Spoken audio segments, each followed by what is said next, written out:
नमस्कार। आइए सुनते हैं प्रेमचंद जी द्वारा लिखित कहानी पत्नी से पति। मिस्टर सेठ को सभी हिंदुस्तानी चीज़ों से नफरत थी और उनकी सुंदरी पत्नी गोदावरी को सभी विदेशी चीज़ों से चिढ़।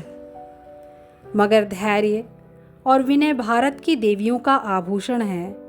गोदावरी दिल पर हजार जब्र करके पति की लाई हुई विदेशी चीज़ों का व्यवहार करती थी। हालांकि भीतर ही भीतर उसका हृदय अपनी परवस्ता पर रोता था। वह जिस वक्त अपने छज्जे पर खड़ी होकर सड़क पर निगाह दौड़ाती और कितनी ही महिलाओं को खद्दर की साड़ियाँ पहने गर्व से सिर उठाए चलते देखती, तो उसके भीतर की वेदना एक ठंडी आह बनकर निकल जाती थी। उसे ऐसा मालूम होता था कि मुझसे ज़्यादा बदनसीब औरत संसार में नहीं है। मैं अपने स्वदेश वासियों की इतनी भी सेवा नहीं कर सकती। शाम को मिस्टर सेठ के आग्रह करने पर वह कहीं मनोरंजन या सैर के लिए जाती तो विदेशी कपड़े पहने हुए निकलते शर्म से उसकी गर्दन झुक जाती थी। वह पत्रों में महिलाओं के जोश भरे व्याख्यान पढ़ती तो उसकी आंखें जगमगा उठती। थोड़ी देर के लिए वह भूल जाती कि मैं यहाँ बंधनों में जकड़ी हुई हूँ। होली का दिन था। 8 बजे रात का समय। स्वदेश के नाम पर बिके हुए अनुरागियों का जुलूस आकर मिस्टर सेठ के मकान के सामने रुका और उसी चौड़े मैदान में विलायती कपड़ों की होलियां लगाने की तैयारियां होने लगीं। गोदावरी अपने कमरे में खिड़की पर खड़ी यह समारोह देखती थी और दिल मसोस कर रह जाती थी।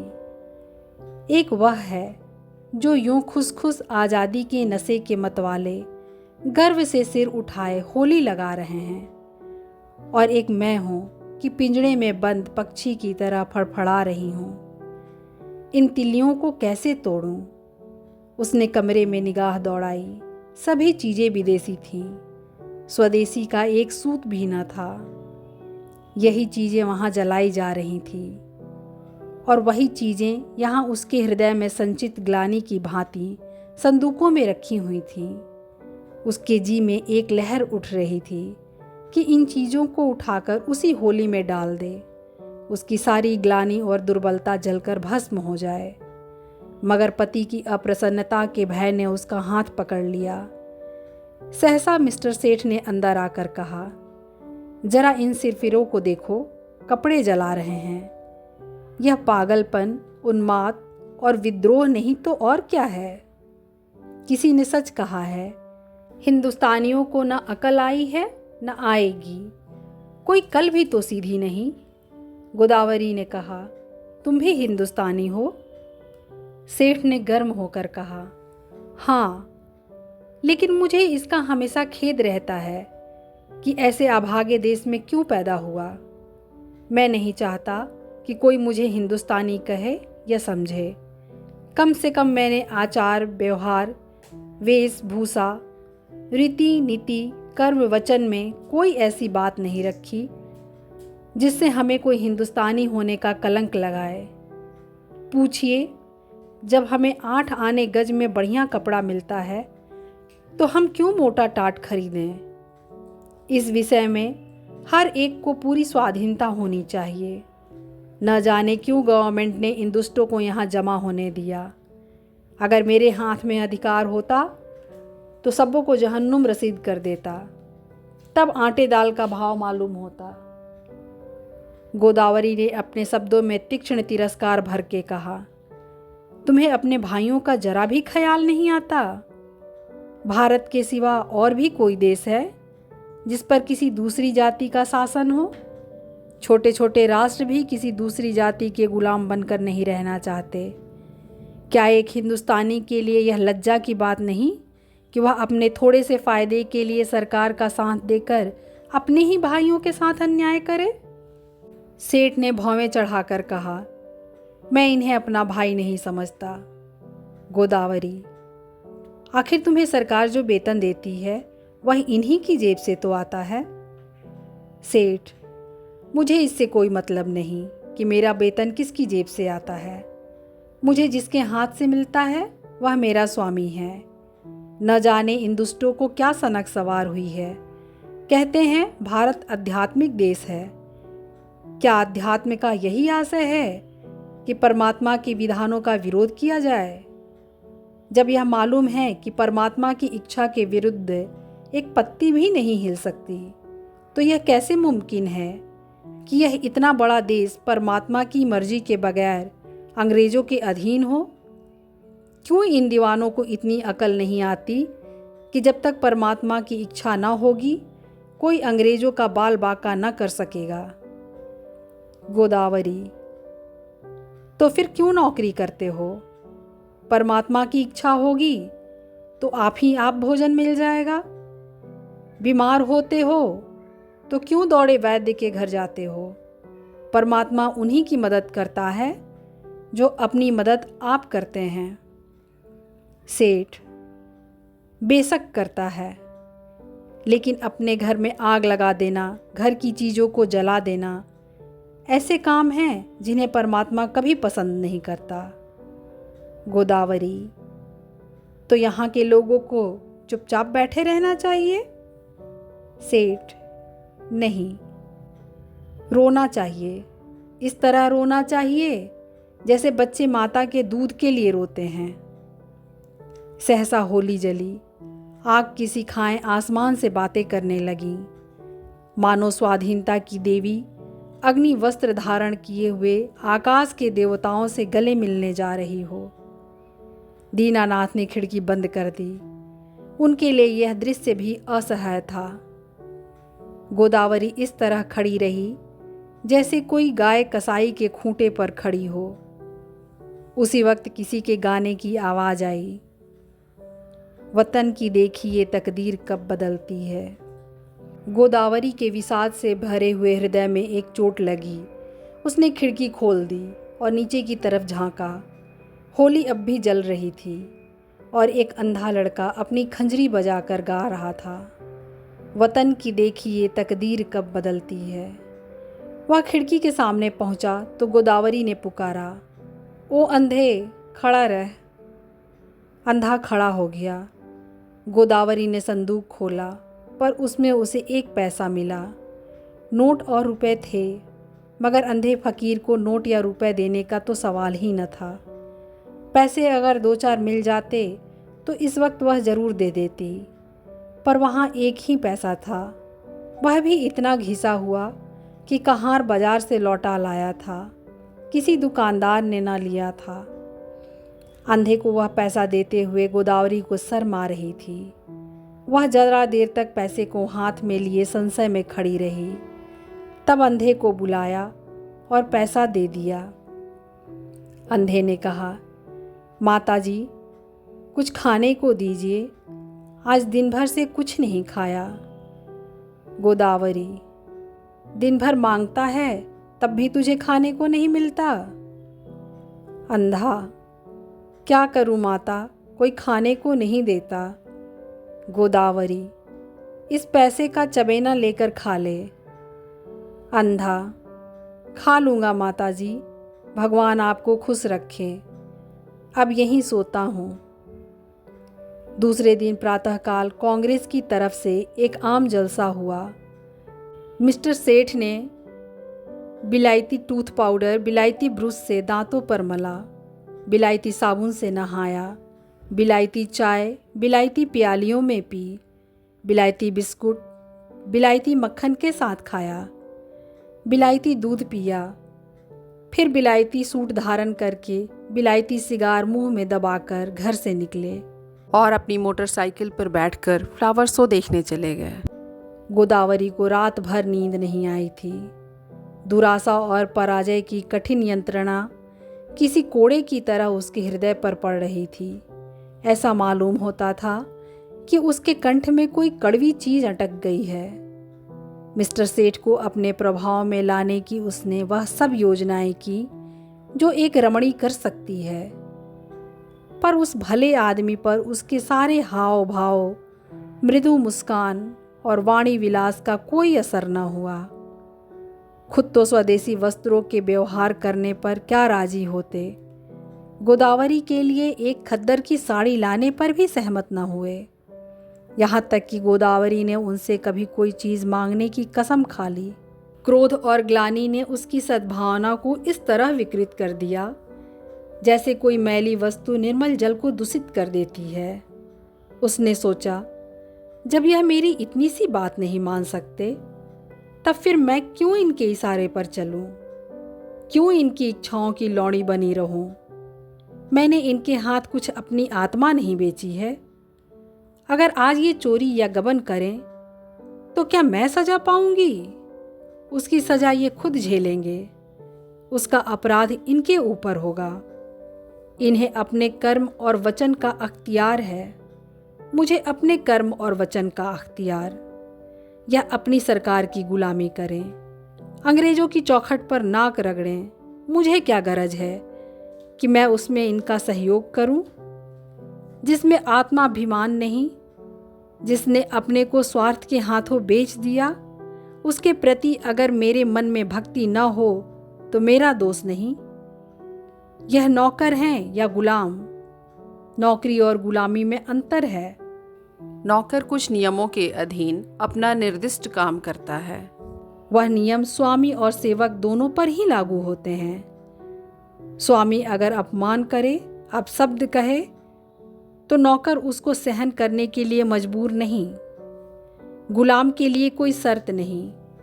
उसकी दैहिक गुलामी पीछे होती है, मानसिक गुलामी पहले ही हो जाती है।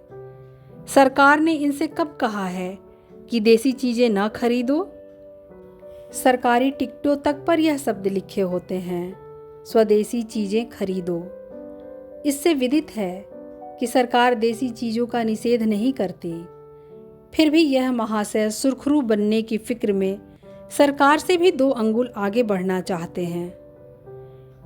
मिस्टर सेठ ने कुछ झेंपते हुए कहा, कल फ्लावर शो देखने चलोगी? गोदावरी ने विरक्त मन से कहा, नहीं, बहुत अच्छा तमाशा है। मैं कांग्रेस के जलसे में जा रही हूं। मिस्टर सेठ के ऊपर यदि छत गिर पड़ी होती या उन्होंने बिजली का तार हाथ से पकड़ लिया होता तो भी वह इतने बदहवास न होते। आंखें फाड़ कर बोले, तुम कांग्रेस के जलसे में जाओगी? हाँ, जरूर जाऊंगी। मैं नहीं चाहता कि तुम वहां जाओ। अगर तुम मेरी परवाह नहीं करते तो मेरा धर्म नहीं कि तुम्हारी हर एक आज्ञा का पालन करूं। मिस्टर सेठ ने आंखों में बिस भर कर कहा, नतीजा बुरा होगा। गोदावरी मानो तलवार के सामने छाती खोलकर बोली, इसकी चिंता नहीं, तुम किसी के ईश्वर नहीं हो। मिस्टर सेठ खूब गर्म पड़े, धमकियां दी, आखिर मुंह फेर कर लेट रहे। प्रातःकाल फ्लावर शो जाते समय भी उन्होंने गोदावरी से कुछ न कहा। गोदावरी जिस समय कांग्रेस के जलसे में पहुंची तो कई हजार मर्दों और औरतों का जमाव था। मंत्री ने चंदे की अपील की थी और कुछ लोग चंदा दे रहे थे। गोदावरी उस जगह खड़ी हो गई जहां और स्त्रियां जमा थीं और देखने लगी कि लोग क्या देते हैं। अधिकांश लोग 2-2, 4-4 आना ही दे रहे थे। वहां ऐसा धनवान था ही कौन। उसने अपनी जेब टटोली तो 1 रुपया निकला। उसने समझा यह काफ़ी है। इसी इंतजार में थी कि झोली सामने आवे तो उसमें डाल दूं। सहसा वही अंधा लड़का जिसे कि उसने पैसा दिया था न जाने किधर से आ गया और ज्यों ही चंदे की झोली उसके सामने पहुंची उसने उसमें कुछ डाल दिया। सबकी आंखें उसकी तरफ उठ गईं। सबको कुतूहल हो रहा था कि अंधे ने क्या दिया। कहीं एकाध पैसा मिल गया होगा। दिन भर गला फाड़ता है, तब भी तो उस बेचारे को रोटी नहीं मिलती। अगर यही गाना पिसवाज और साज के साथ किसी महफिल में होता तो रुपए बरसते, लेकिन सड़क पर गाने वाले अंधे की कौन परवाह करता है। झोली में पैसा डालकर अंधा वहां से चल दिया और कुछ दूर जाकर गाने लगा, वतन की देखिए तकदीर कब बदलती है। सभापति ने कहा, मित्रों देखिए, यह वह पैसा है जो एक गरीब अंधा लड़का इस झोली में डाल गया है। मेरी आंखों में इस एक पैसे की कीमत किसी अमीर आदमी के 1000 रुपये से कम नहीं। शायद यही इस गरीब की सारी बिसात होगी। जब ऐसे गरीबों की सहानुभूति हमारे साथ है तो मुझे सत्य की विजय में कोई संदेह मालूम नहीं होता। हमारे यहाँ क्यों इतने फकीर दिखाई देते हैं? या तो इसलिए कि समाज में इन्हें कोई काम नहीं मिलता, या दरिद्रता से पैदा हुई बीमारियों के कारण यह अब इस योग्य नहीं रह गए कि कुछ काम करें, या भिक्षावृत्ति ने इनमें कोई सामर्थ्य ही नहीं छोड़ी। स्वराज्य के सिवा इन गरीबों का उद्धार अब कौन कर सकता है? देखिए, वह गा रहा है, वतन की देखिए तकदीर कब बदलती है। इस पीड़ित हृदय में कितना उत्सर्ग! क्या अब भी कोई संदेह कर सकता है कि यह किसकी आवाज है? पैसा ऊपर उठाकर आप में कौन इस रत्न को खरीद सकता है? गोदावरी के मन में जिज्ञासा हुई, क्या यह वही पैसा तो नहीं जो रात मैंने उसे दिया था? क्या उसने सचमुच रात को कुछ नहीं खाया? उसने जाकर समीप से पैसे को देखा जो मेज पर रख दिया गया था। उसका हृदय धक से हो गया। यह वही घिसा हुआ पैसा था। उस अंधे की दशा, उसके त्याग का स्मरण करके गोदावरी अनुरक्त हो उठी। कांपते हुए स्वर में बोली, मुझे आप यह पैसा दे दीजिए, मैं 5 रुपए दूंगी। सभापति ने कहा, एक बहन इस पैसे के दाम 5 रुपए दे रही है। दूसरी आवाज आई 10 रुपए, तीसरी आवाज आई 20 रुपए। गोदावरी ने इस अंतिम व्यक्ति की ओर देखा। उसके मुख पर आत्माभिमान झलक रहा था, मानो कह रहा हो कि यहाँ कौन है जो मेरी बराबरी कर सके। गोदावरी के मन में स्पर्धा का भाव जाग उठा। चाहे कुछ हो जाए, इसके हाथ में यह पैसा न जाए। समझता है इसने 20 रुपये क्या कह दिए, सारे संसार को मोल ले लिया। गोदावरी ने कहा 40 रुपये। उस पुरुष ने तुरंत कहा 50 रुपये। हजारों आंखें गोदावरी की ओर उठ गईं, मानो कह रही हूं, अब आप ही हमारी लाज रखिए। गोदावरी ने उस आदमी की ओर देखकर धमकी से मिले हुए स्वर में कहा 100 रुपये। धनी आदमी ने भी तुरंत कहा 120 रुपये। लोगों के चेहरे पर हवाइयाँ उड़ने लगीं। समझ गए इसी के हाथ विजय रही। निराश आंखों से गोदावरी की ओर ताकने लगे, मगर ज्यों ही गोदावरी के मुंह से निकला 150 कि चारों तरफ तालियां पड़ने लगीं, मानो किसी दंगल के दर्शक अपने पहलवान की विजय पर मतवाले हो गए हों। उस आदमी ने फिर कहा 250। गोदावरी बोली 200। फिर चारों तरफ से तालियां पड़ीं। प्रतिद्वंदी ने अब मैदान से हट जाने में ही अपनी कुशल समझी। गोदावरी विजय के गर्व पर नम्रता का पर्दा डाले हुए खड़ी थी और हजारों शुभकामनाएं उस पर फूलों की तरह बरस रही थीं। जब लोगों को मालूम हुआ कि यह देवी मिस्टर सेठ की बीवी हैं, तो उन्हें ईर्ष्यामय आनंद के साथ उस पर दया भी आई। मिस्टर सेठ अभी फ्लावर शो में ही थे कि एक पुलिस के अफसर ने उन्हें यह घातक संवाद सुनाया। मिस्टर सेठ सकते में पड़ गए, मानो सारी देह शून्य पड़ गई हो। फिर दोनों मुट्ठियां बांध लीं, दांत पीसे, होठ चबाए और उसी वक्त घर चले। उनकी मोटरसाइकिल कभी इतनी तेज न चली थी। घर में कदम रखते ही उन्होंने चिंगारियों भरी आंखों से देखते हुए कहा, क्या तुम मेरे मुंह में कालिख पुतवाना चाहती हो? गोदावरी ने शांत भाव से कहा, कुछ मुंह से भी तो कहो, या गालियां ही दिए जाओगे? तुम्हारे मुंह में कालिख लगेगी तो क्या मेरे मुंह में ना लगेगी? तुम्हारी जड़ खुदेगी तो मेरे लिए दूसरा कौन सा सहारा है? मिस्टर सेठ, सारे शहर में तूफान मचा हुआ है, तुमने मेरे रुपए क्यों दिए? गोदावरी ने उसी शांत भाव से कहा, इसलिए कि मैं उसे अपना ही रुपया समझती हूँ। मिस्टर सेठ दांत किटकिटाकर बोले, हरगिज नहीं, तुम्हें मेरा रुपया खर्च करने का कोई हक नहीं है। गोदावरी, बिल्कुल गलत। तुम्हारे रुपए खर्च करने का तुम्हें जितना अख्तियार है उतना ही मुझको भी है। हाँ, जब तालाक का कानून पास करा लोगे और तलाक दे दोगे तब ना रहेगा। मिस्टर सेठ ने अपना हैट इतनी जोर से मेज पर फेंका कि वह लुढ़कता हुआ जमीन पर गिर पड़ा और बोले, मुझे तुम्हारी अकल पर अफसोस आता है। जानती हो तुम्हारी इस उदंडता का क्या नतीजा होगा? मुझसे जवाब तलब हो जाएगा। बतलाओ क्या जवाब दूंगा? जब यह जाहिर है कि कांग्रेस सरकार से दुश्मनी कर रही है तो कांग्रेस की मदद करना सरकार के साथ दुश्मनी करना है। तुमने तो नहीं की कांग्रेस की मदद, तुमने तो की। इसकी सजा मुझे मिलेगी या तुम्हें? अगर मैं चोरी करूं तो क्या तुम जेल जाओगे? चोरी की बात और है, यह बात और है। तो क्या कांग्रेस की मदद करना चोरी या डाके से भी बुरा है? हाँ, सरकारी नौकर के लिए चोरी या डाके से भी कहीं बुरा है। मैंने यह नहीं समझा था। अगर तुमने यह नहीं समझा था तो तुम्हारी बुद्धि का भ्रम है। रोज अखबारों में देखती हो, फिर भी मुझसे पूछती हो। कांग्रेस का आदमी प्लेटफॉर्म पर बोलने खड़ा होता है तो बीसियों सादे कपड़े वाले पुलिस अफसर उसकी रिपोर्ट लेने बैठते हैं। कांग्रेस के सरगनाओं के पीछे कई कई मुखबिर लगा दिए जाते हैं, जिनका काम यही है कि उन पर कड़ी निगाह रखें। चोरों के साथ तो इतनी सख्ती कभी नहीं की जाती, इसीलिए हजारों चोरियां और डाके और खून रोज होते रहते हैं। किसी का कुछ पता नहीं चलता, न पुलिस इसकी परवाह करती है।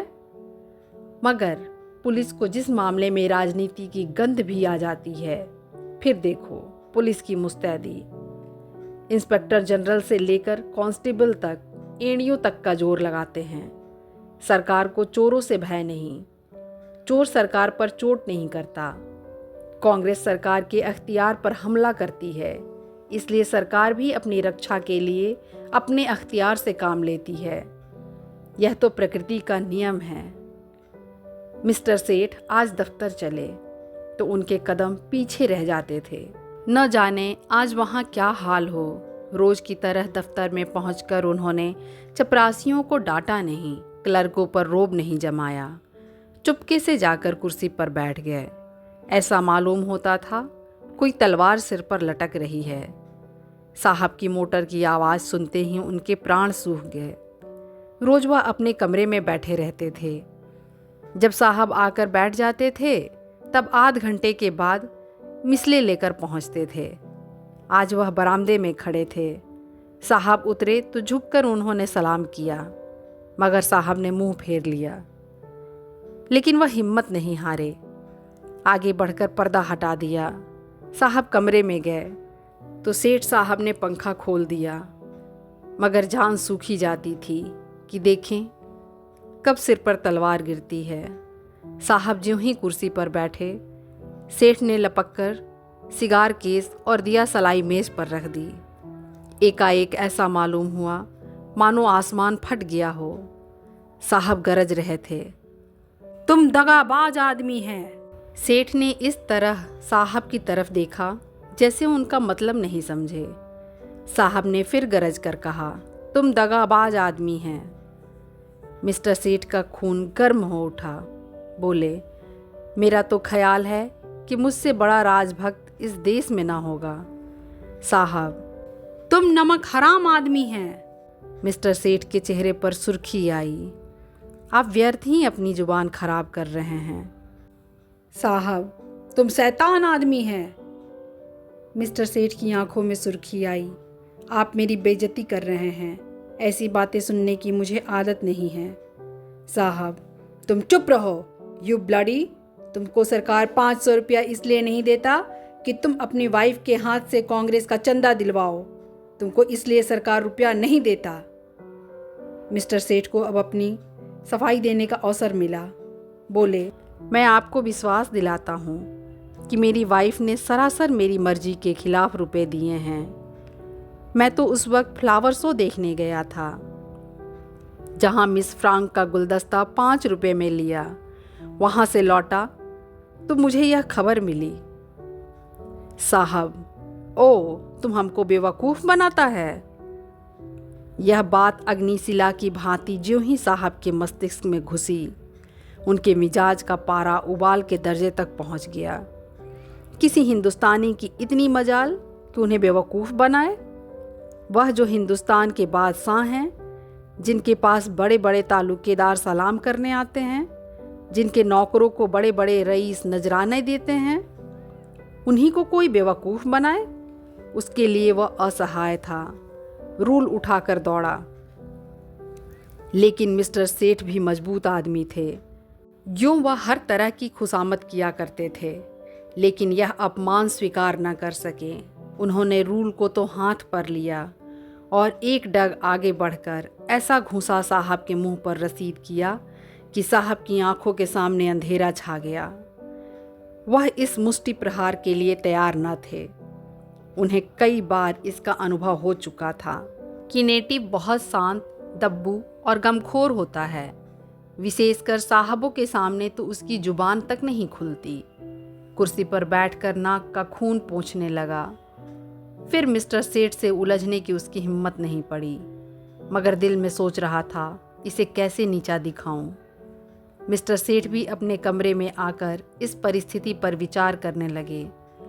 उन्हें बिल्कुल खेद न था, बल्कि वह अपने साहस पर प्रसन्न थे। इसकी बदमाशी तो देखो कि मुझ पर रूल चला दिया। जितना दबता था उतना ही दबाया जाता था। मेम यारों को लिए घूमा करती है, उससे बोलने की हिम्मत नहीं पड़ती। मुझसे शेर बन गया। अब दौड़ेगा कमिश्नर के पास, मुझे बर्खास्त कराए बगैर न छोड़ेगा। यह सब कुछ गोदावरी के कारण हो रहा है।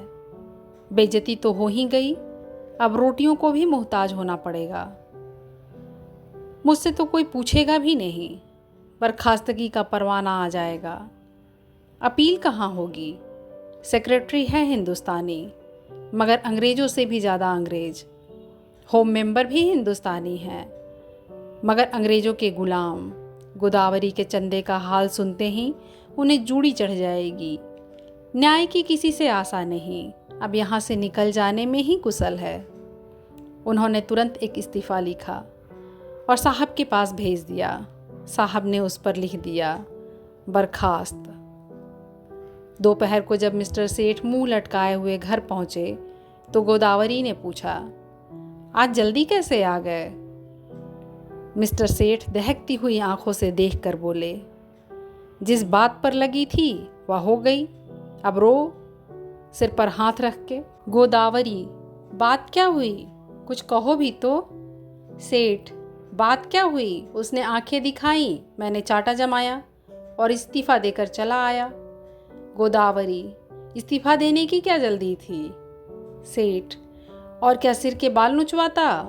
तुम्हारा यही हाल है तो आज नहीं तो कल अलग होना ही पड़ता। गोदावरी, खैर जो हुआ अच्छा ही हुआ, आज से तुम भी कांग्रेस में शरीक हो जाओ। सेठ ने होठ चबाकर कहा, लजाओगी तो नहीं, ऊपर से घाव पर नमक छिड़कती हो।